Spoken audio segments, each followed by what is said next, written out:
Hello guys, welcome back sa aking YouTube channel. Para sa mga first time lang po nanonood, please click mo na yan, Jeremy's TV, Manila. But anyway guys, wala nang bayad, libre lang. Turong mo na lang din sa kapwa mo. Alright, thank you very much po. So topic natin yung po today's reflection. Kasama sa ating dasal na ama namin ay yung pagpapatawad. Hindi ba sabi sa ama namin, patawarin mo kami para sa aming kasalanan at para na rin pagpapatawad namin sa aming nagkasala sa amin. Di ba? Yun na napakalinaw. So, ang pagpapatawad ay siyang may kaakibat na pangako din na patatawarin din tayo. Kumbaga, nagtanim ka, may aanihin ka rin. So, dahil sa kasalanan, ito yung isang hadlang. Ito yung isang hadlang sa ating buhay para mapalayo tayo sa Diyos, di ba? So, kung ano ba ang solusyon sa ating mga kasalanan ginawa, wala nang iba kundi ang humingi ng kapatawaran sa Diyos. Actually, guys, madali naman to sabihin, di ba? Yung magpatawad tayo. Pero napakahirap gawin. So, ayon sa unang 1, chapter 1, verse 19, ngunit kung pinagtatapat natin sa Diyos ang ating mga kasalanan, maasahan nating patatawarin niya ang ating mga kasalanan at lilinisin tayo sa lahat ng uri ng kasamahan dahil matuwid siya. So yun guys, napakalinaw, di ba? So yun na nga, may pangako, may umaga, may sukli, di ba? Pag nagbayad ka ng kasalanan at nagpatawad ka, patatawarin ka rin. So sa totoo lang, talagang madali siyang sabihin. Pero sa mga talagang matinding may pinagdaanan, di ba?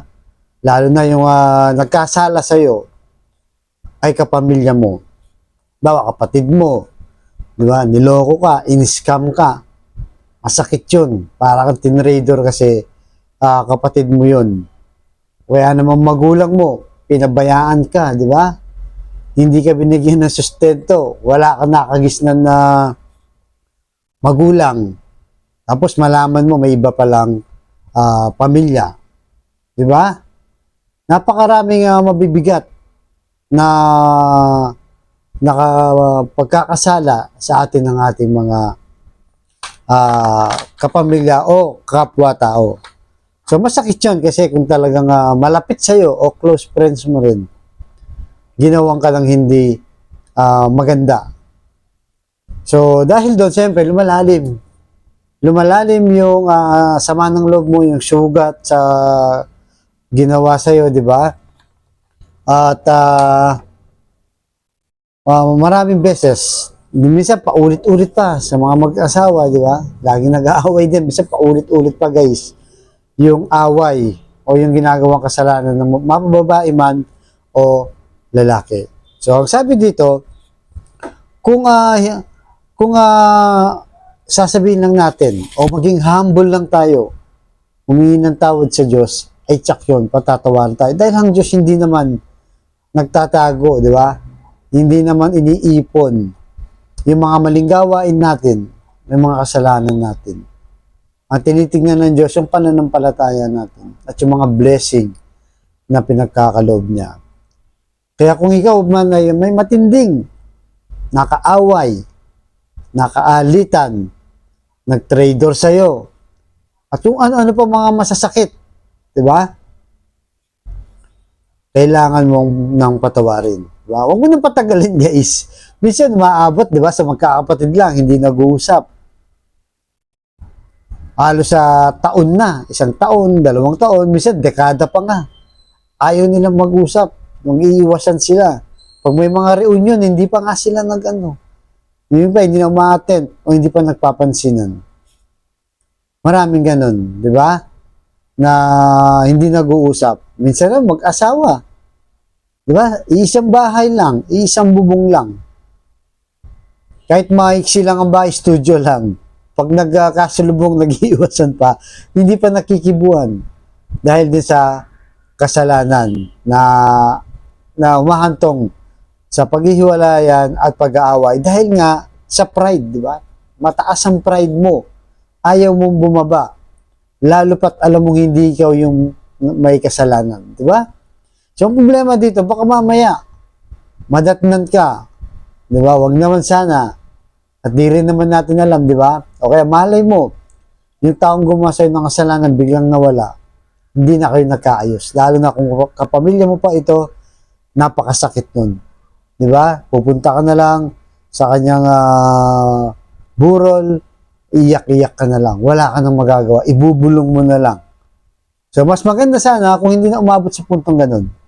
Huwag nang patagalin, lalo na magkakapatid naman, magkakadugo. Magpasensyahan na lang. Di ba? So, baka isang yakap lang yan. O isang text mo lang, Tol, sorry, nagkamali ako, patawarin mo ako. So, isang text na yun, matindi na, guys, matindi na. Pag nabasa ng kapatid mo yun, di ba? Check yun, mapapaluhan na rin siya. Yun yung napapaluhan na tayo. Nagkukwento lang tayo, di ba? Ganun lang yun, guys. Tapos, wala na, magkakapatid na ka. Huwag nyo nang pag-usapan. Huwag nyo nang bungkalin, guys. Huwag nyo nang halukain pa yung mga kasalanang nagawa ng isa't isa sa inyo. Kaya naman sa magkasawa, di ba? Hindi kayo nagkikibuan. Isang linggo na. Hindi kayo nag-uusap. Yung mga bata nagtataka, hindi kayo nag-uusap, di ba? O, sa mga misis, kahit tayo mga mister, di ba? Baka isang timpla mo lang ng kape yan. Sarapan mo lang, dagdagan mo lang ng gatas, guys. Tsaka mo sa pagluto ng kahit tinapay lang. O, tsaka itlog. I-offer mo, magamusal ka, di ba? O, bigyan mo sa kanya, ito. Tama, magamusal na tayo. Sorry na. Kasalanan ko. Di ba? O, yakapin mo sabay halik. Tapos na yun, guys. Ganun lang naman, di ba? Huwag lang natin pairalin ang ating pride. Dahil yan ang kakain ng problema. Yan ang magpalalim. Magpapalalim pa ng palalim, di ba? Ng problema sa pamilya. So, yan po sana ang ating pagdasal.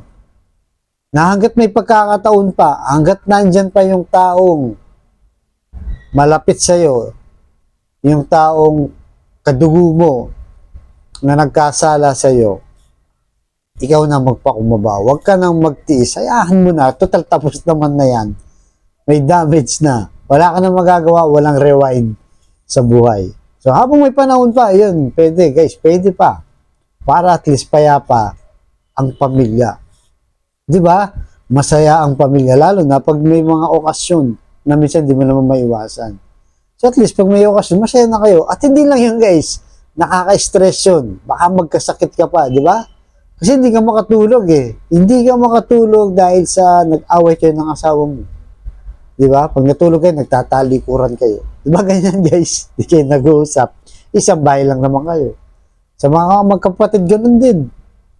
Di ba? Sama ng loob mo. Sa tuwing naisip mo siya, naiinis ka pa. Di ba? High blood ka.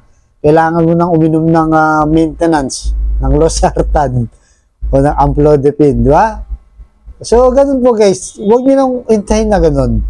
Kailangan magpakumbaba na tayo. Wala tayong makukuha sa kasalanan kundi sakit. Di ba? Kundi stress sa buhay. So, yun po ang ating hiling na sana yung pride natin bumaba sa kabila ng matinding ginawang kasalanan ng ating kapwa na may kaakibat nga na pagpapatawad din. Na tayo rin naman nagkakasala. Hindi lang naman yung mga taong nagkasala sa atin. Pareho lahat tayo nagkakasala. Kaya sa kapatid natin nanonood sa akin vlog na may matinding karamdaman, problema sa sakit, problema sa pamilya, at problema sa financial. Sabayan mo ako sa napakasimpleng dasal na kung ikay maniwala at ikay magtiwala, at lalong-lalo na kung ikay manampalataya sa ating Panginoong Hesus, anuman ang iyong kahilingan sa kanyang pangalan ay tsak yun, kanyang ipagkakaloob sa tamang panahon. So tayo manalangin muli para sa mga may karamdaman. Lord, bless niyo po ang kapatid naming nanonood sa aking vlog na may matinding karamdaman, stage 4 cancer na po, bedridden na, may taning na sa buhay, at kung ano-ano pa mang karamdaman bumabalot sa kanyang katawan. Ipuhin niyo po, Lord, ng inyong mapagpagaling na kamay. Haplusin niyo po, tanggalin niyo po para sa kanyang pamilya. Ibalik niyo po, Lord, ang kanyang kalakasan. Ganun din po sa pamilyang nagkasira-sira, nagkawatak-watak dahil sa hindi pagkakaunawaan at dahil sa taas ng pride. Ipuhin niyo po ang kanilang puso, Lord, na maging mapagkumbaba para maging payapa, maayos ang kanilang pamilya. Ganun din po, Lord, sa financial, Lord, na kailangan namin lahat, lalo na po, Lord, ang kapatid naming walang-wala, Lord, ultimong pambili ng bigas. Pinuproblema, Lord, 1 kilo lang po hindi mabili. Pambili ng ulam, Lord, 1 sardinas lang. Hindi rin mabili. Pambaon sa mga bata, pinuproblema po, Lord. Pambili ng gamot para sa maintenance at sa mga may karamdaman. So, i-bless niyo po ang aming hanap buhay para sa aming pamilya. So, ang lahat ng itiniling namin sa matamis na pangalan at Panginoon Jesus. Amen and amen. To God all be the glory. Sa ngalan ng Ama ng Anak ng Diyos. Thank you very much po.